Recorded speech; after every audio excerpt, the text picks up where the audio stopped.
Hi everyone, welcome to Tony Ben's Maths Tutor. I am Anthony Benjamin. Today we'll still be looking at quadratic equation. Then we'll solve the third question, 20p squared equals to 38p minus 12 by factorization method. Let's look at how we can be able to resolve this using factorization method. Like I said in my previous video, we have different methods of solving quadratic equation. You have factorization method, completing the square method, formula method, and graphical method. Today we are looking at factorization method of solving quadratic equation. Let's solve the third question. We have solved these other questions in the previous video. You can go and check out my previous videos where we have resolved these two questions. Then we'll look at this third question. Come with me, let's start. We have say number C. 20p squared is equal to 38p minus 12. Quickly, like I said, we have to make this to look like the form of quadratic equation, which is what? Ax squared plus bx plus c equals to what? 0 of this form. So that means we are bringing these two guys to this side. So we have 20p squared. Mind you, this 38p is having a positive sign here. When it's crossing equal sign to this side, it's changed to minus 38 minus 38p. Then minus 12 crossing to this side, it has minus, it will change to what? Plus 12 equals to what? 0. Now you can compare it to this guy. You see that it's now looking like a quadratic equation of the form ax squared plus bx plus c equals to 0. Now let's look at how we can be able to resolve this quadratic equation. Okay, now looking at this, these numbers are large. Permit me to reduce the number by dividing all through by 2. Dividing all through by 2. By 2. 2. So now, 20 divided by 2, we have what? 10p squared minus 38 divided by 2, we have 19p plus 12 divided by 2, we have 6 equals to 0 divided by 2, we have 0. Okay, looking at it now, it's now in a simpler form. So we can now factorize easily. But before we factorize, like I said in my previous video, you take the coefficient of p, multiply it by the constant 10. You multiply it by the constant 10, which is 10 times 6. We have what? 60. So now we are going to look at the factors of what? 60. Let's look at the factors of what? 60. Okay, these are the factors of 60. Like we said, we look for the factors of 60.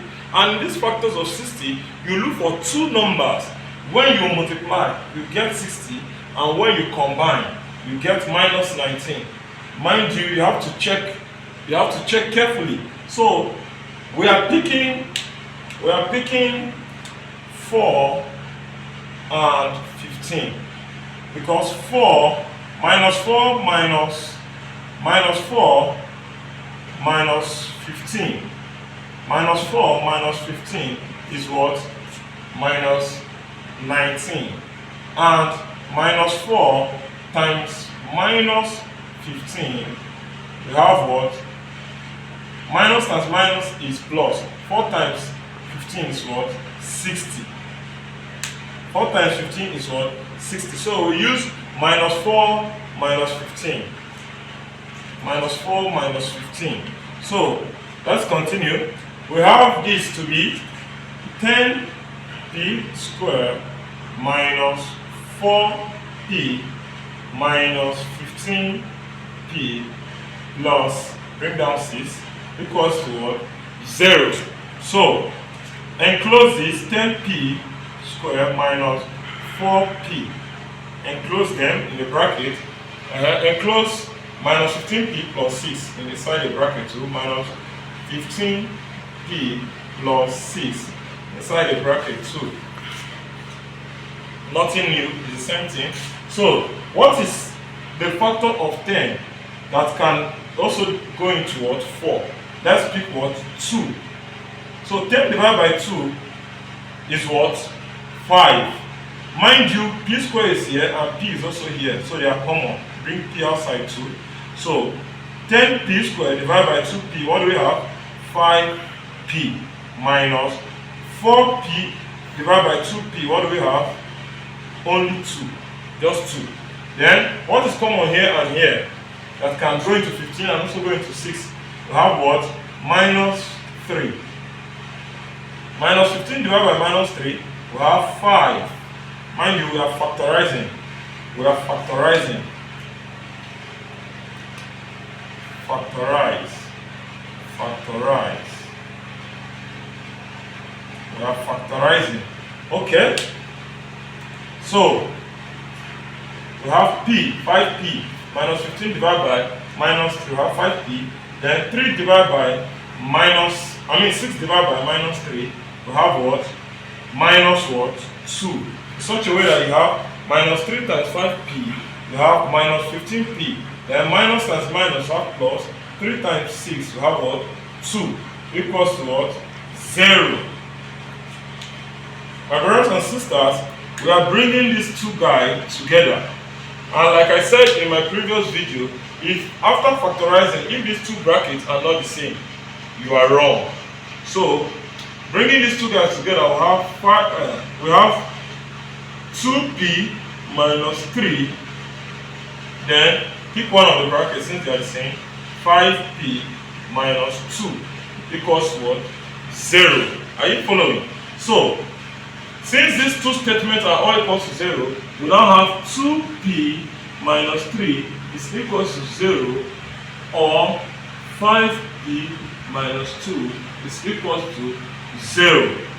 Then we can collect like terms here, which is 2p minus 3 is crossing to that side to change to positive 3, which is normal 3, or 5p minus 2 crossing this side to change to 2, positive 2. Then divide both sides by 2 to make this term on its own. 2 go with 2. We have p is equals to 3 over 2. Or divide both sides by 5, since 5 is common. Since 5 is the coefficient of p. 5 go with 5. We left with p equals to 2 over 5. So these are the solution set of this quadratic equation. Please make sure you subscribe to this channel, like and drop a comment. Ask your question anywhere you are confused.